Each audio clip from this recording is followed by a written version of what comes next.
Pues estamos aquí para hablar de uno de los estrenos ya no de la temporada, sino de este año, que ha sido el retorno del veteranísimo director Ridley Scott con este biopic de Napoleón Bonaparte, interpretado por el titánico actor Joaquín Phoenix.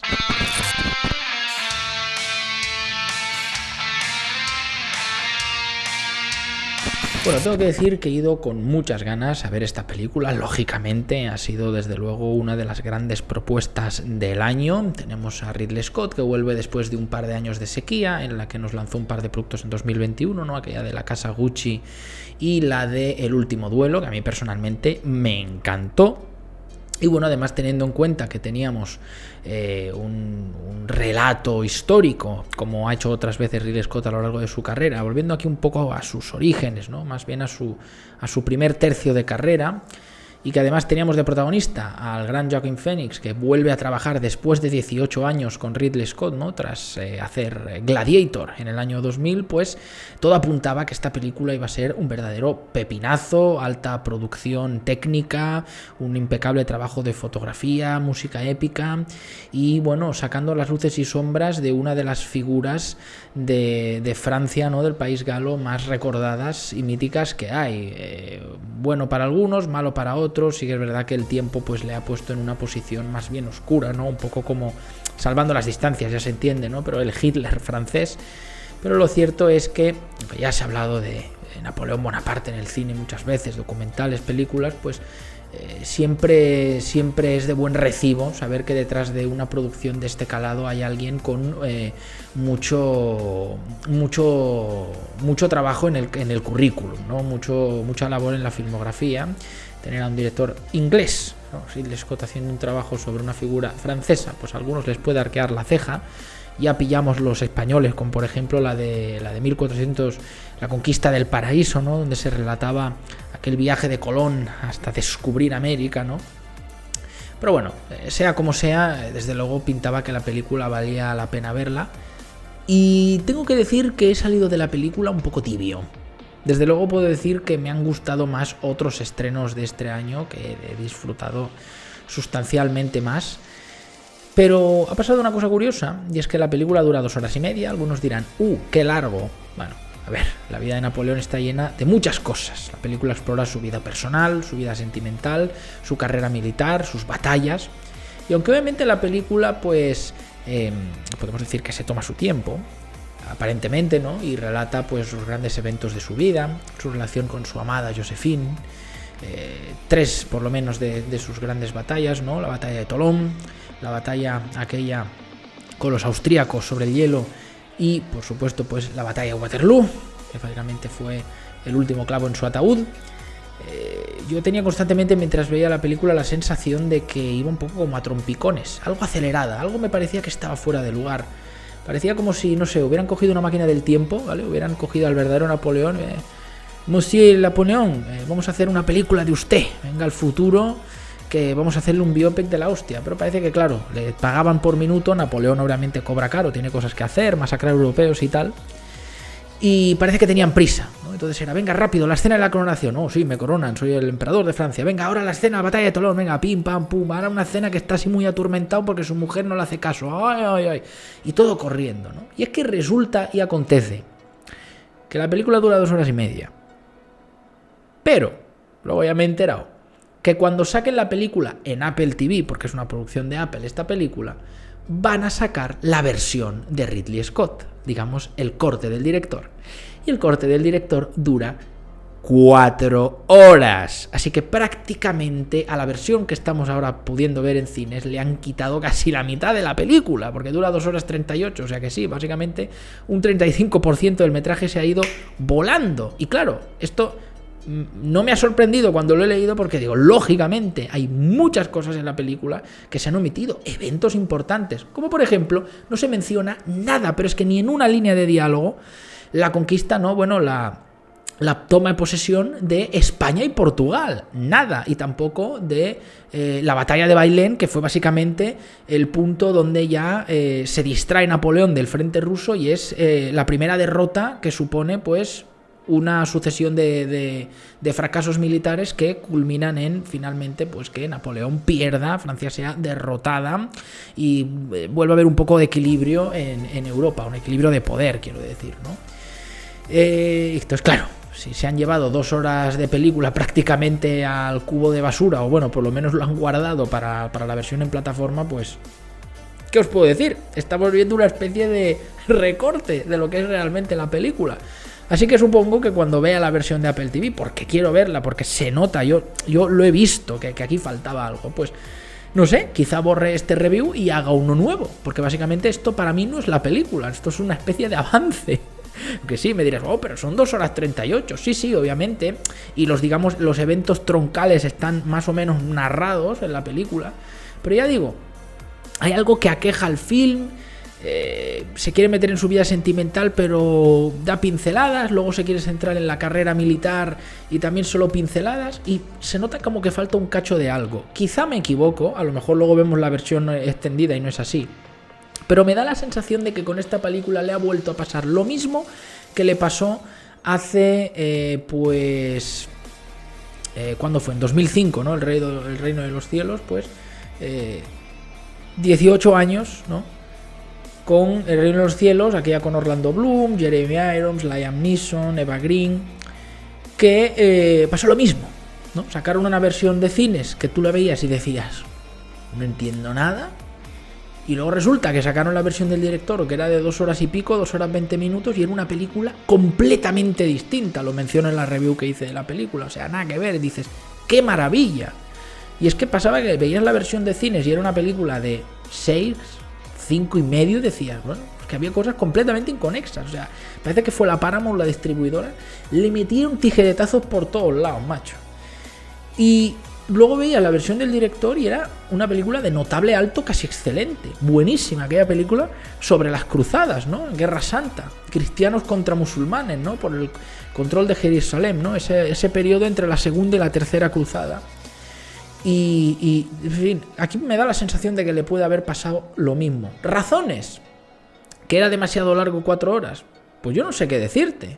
¿Qué pasa? ¿Que la de Nolan no ha sido larga, la de Oppenheimer? Ningún problema. ¿Y qué han hecho los de la Warner? ¡A sacarlo! 3 horas, ¡a sacarlo! Que es Christopher Nolan y está Cillian Murphy, ¡a sacarlo! No recortes, ¿para qué recortas? Y luego también, por ejemplo, y además ejemplo de este mismo año, la de Scorsese, la de Killers of the Flower Moon, lo mismo, 3 horas y media de película, o sea, ya prácticamente lo mismo que la versión extendida de esta. ¿Y qué han hecho? ¡A sacarlo! No han hecho recorte ni han hecho nada, ¿no?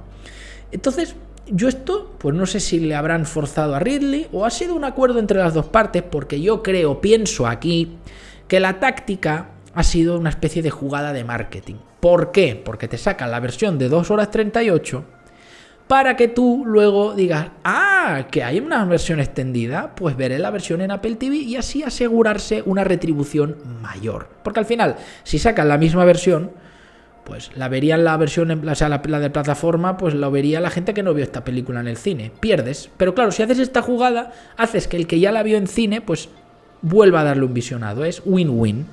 Una jugada sucia que puede que veamos más a menudo. Yo creo que han ido por ahí por los tiros, porque cuando le pasó lo del Reino de los Cielos no había plataformas ni nada, y ahí sí que puedes decir que fue una mala decisión de la distribuidora, ¿no? Bueno, de la productora, de tijeretearle el producto a Ridley Scott.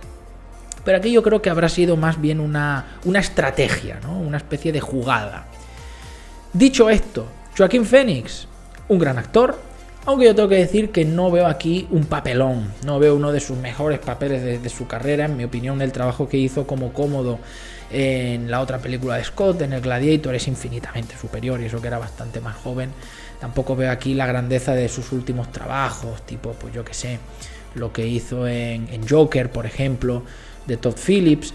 Lo veo un poco más comedido, pero no por culpa de él, o sea, no lo digo que él haga un mal trabajo o que esté por debajo de otros trabajos suyos, sino sencillamente que el personaje pues tampoco se prestaba para tanto.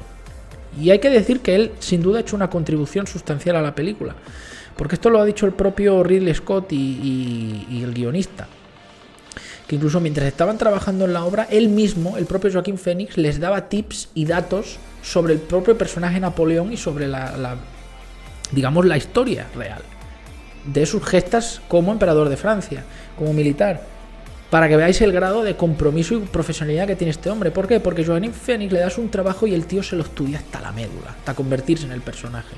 Y el tío se ve que en algunos puntos había leído incluso más que los que estaban adaptando la historia real al guión, ¿no? Y el tipo iba dando tips y datos, iban gracias a él mejorando y añadiendo cosas. Ya digo, no es un personaje en el que él se pueda lucir tanto, porque claro, este Napoleón, pues lo vemos un tipo serio, con parsimonia, que solo muestra su lado más humano y vulnerable con su amada Josefina, ¿no? Donde vemos que es un hombre pequeño, realmente pequeño, y no lo digo como mofa hacia su estatura, lo digo a nivel emocional, ¿no? Aquel gran militar que no tenía ningún problema en cargar el primero en la línea de batalla a caballo, ¿no? Pues luego en el dormitorio digamos que era otra cosa. Y cuando tiene esos pequeños espavientos y hace aquellos ruiditos y esas caras, ahí ves lo mejor de Joaquin Phoenix, ¿no? Ahí ves por qué lo han elegido para el papel. Y la verdad, te lo crees como Napoleón, ¿no? Además, pues a nivel físico, pues podría parecerse, bueno, igual no por el color de ojos, pero desde luego consiguen conferirle esa aura constantemente con su sombrero, casi todas las escenas con su uniforme militar, ¿no? Un tipo que estaba obsesionado con la imagen que daba para el resto, ¿no? Y bueno, mostrando cómo era otro de estos grandes hombres de la historia que obviamente pues tenía muchas disquisiciones mentales, ¿no? Los grandes hombres y mujeres de esta historia muchas veces han sido, digamos, bichos raros, ¿no? Por así decirlo. Y en ese sentido hace un buen retrato de él. Me gusta además mucho el rollo que le ha dado pues a nivel de voz, no sé, a nivel de miradas, las sutilezas es donde más se puede lucir, porque ya digo, el personaje pues no da tampoco tanto juego como otros papeles más ricos, más jugosos que ha tenido Joaquin Phoenix. Luego tenemos a la señorita Jessica Kirby, que también hace un trabajo genial, como Josephine. Seguramente uno de los dos pueda ser, por lo menos, no sé si ganarlo, pero nominado al Oscar la próxima gala, podría ser. Y bueno, ¿qué puedo decir? La película tiene buenos rostros en el reparto, aunque obviamente pues las puntas de lanza son Kirby y Phoenix. Y vamos, la parte que le pertoca a Ridley Scott, pues cero quejas. Es un director veterano de la vieja escuela, es un experto en grabar este tipo de escenas para estas películas, de batallas, de combates, representar el pasado, estas luchas sucias. Toda la película a nivel técnico está cuidado con mimo, a la antigua usanza, como tiene que ser, vestuario, puesta en escena, la tónica, digamos, el color, la suciedad que imprimen las escenas, ¿no? Retratando aquel siglo XIX convulso, sucio, aquel reinado de terror de la Revolución Francesa y la posterior coronación de Napoleón, sus grandes batallas, las escenas de las batallas, por lo menos 3, ¿no? La de Tolón, luego la que tiene contra los Austrias ahí sobre el hielo, y finalmente pues la que es su última derrota, ¿no? La batalla de Waterloo. Sobre todo esta última, muy bien retratadas, espectaculares, también el apartado de sonido, brutal, como Ridley Scott te mete en la batalla. Y es en ese sentido una película que vuelve a los orígenes del director, con estas películas que hizo, pues Los Duelistas, la de La Conquista del Paraíso, aquella de Cristóbal Colón, pues también lo que hizo con Gladiator, con el Imperio Romano. O sea, cuando ha tocado temas del pasado, generalmente le han salido bien y le sigue saliendo bien, aunque es verdad que pues yo no pondría esta película por delante pues de la propia Gladiator, de Alien, de Blade Runner, hombre, no. Y ya digo, es que ni siquiera la pondría por delante del Último Duelo. Me sigo pareciendo superior, aunque ya digo, tenemos que ver la versión de 4 horas, porque como haya pasado lo mismo que con El Reino de los Cielos, igual cambia mucho la película que vemos, así que ya veremos cuando vea la versión extendida si hago un comentario añadido, que seguramente lo haré, o hago otra review directamente, porque la ocasión merece la pena. Dicho esto, pues no sé qué deciros. Quizás si sois más puritanos, si no vais en plan, porque voy al cine porque hay que ver algo y prefiero ver la de Napoleón, pues quizá os diría que os esperaseis a la de Apple TV, aunque, bueno, quizá, no sé, vale la pena y está bien que apoyemos al bueno de Ridley, pues vayáis a verla en cines y luego la veáis en Apple TV. No lo sé, digamos, para gastar el dinero en taquilla y apoyar a la producción y que le vaya bien, porque a ver, en ese sentido la película se lo merece, pero ha sido una jugada astuta pero a la vez torpe, ¿no? Por parte de Apple, porque sí, vale, te sale bien la jugarreta para que te la veamos luego en streaming, pero al mismo tiempo esto puede hacer que asuste a la gente en taquilla. Primero, porque oiga críticas no muy halagüeñas, ¿vale? Porque las críticas están siendo buenas, pero relativamente tibias, 6, 7, ¿no? y que, claro, luego digas, bueno, si la versión buena, entre comillas, la tengo en Apple TV, ¿para qué me gasto el dinero y pierdo el tiempo en ir al cine? Así que ya veremos qué pasa. Dicho lo cual, a cada cual su criterio. Yo es que he ido a ciegas, sin leer nada de ella, simplemente viendo lo poquito que había visto en los trailers y algún titular de la promoción de la película y poco más. Y dicho esto, pues la película, esta versión de 2 horas y media está bien. Le puedes poner un 7, correcta. Ya digo, dura 2 horas y media, no se hace pesada, no se hace aburrida, no se hace lenta, tiene buenas escenas, pero es verdad que va con un tono muy épico y le falta como algo, le falta alma, le falta ese sexto elemento, ¿no?, intangible que tiene el gran cine, que sí han tenido otras películas de Ridley Scott y esta aparentemente no tiene. Pero ya digo, quizá ese elemento esté perdido en los minutos de metraje que veremos en la versión de 4 horas que estrenarán en Apple TV. Así que ya veremos. ¿Recomendada? Sí. Pero, ya digo, tened en cuenta esto y veremos cuáles son los futuros trabajos tanto de Joaquin Phoenix como de Ridley Scott. Ya sabéis, Joaquin Phoenix está con la de Joker 2, Ridley Scott está preparando para el año que viene Gladiator 2, este puede ser su gran puntazo en taquilla, yo creo que este va a ser el gran golpetazo de taquilla que a lo mejor necesita Ridley Scott. No entiendo qué pinta hay esa Gladiator 2, no lo entiendo muy bien. Está por ahí Denzel Washington, a ver qué hace, oye, a lo mejor me cierra la boca y está muy bien. Pero bueno, ya veremos qué sale de ese producto, porque claro, no puede ir conectado ni con Máximo, ni con Cómodo, pues ya sabemos cómo termina esa película, autoconclusiva. Así que yo entiendo que será espiritualmente cercana, ambientada en el Imperio Romano y tal. A lo mejor hay algún personaje por ahí que rescata, por ejemplo el crío, ¿no?, el hijo de la hermana de Cómodo. No sé, a ver qué hace. Y ya veremos, que luego también tiene más proyectos de Alien por ahí, que está no dirigiendo, pero sí escribiendo, apoyando y tal. Y en fin, yo ya de eso no quiero saber nada. Como sea, gracias por ver esta tibia reseña de esta tibia película, porque está troceada, ¿vale? Nos han dado solo 2 cuartos de pizza, el otro trozo se lo han guardado. Y nada, poco más que añadir. Espero que os haya servido la reseña, que os haya sido útil y nos veremos cuando saquen la versión extendida. Hasta luego.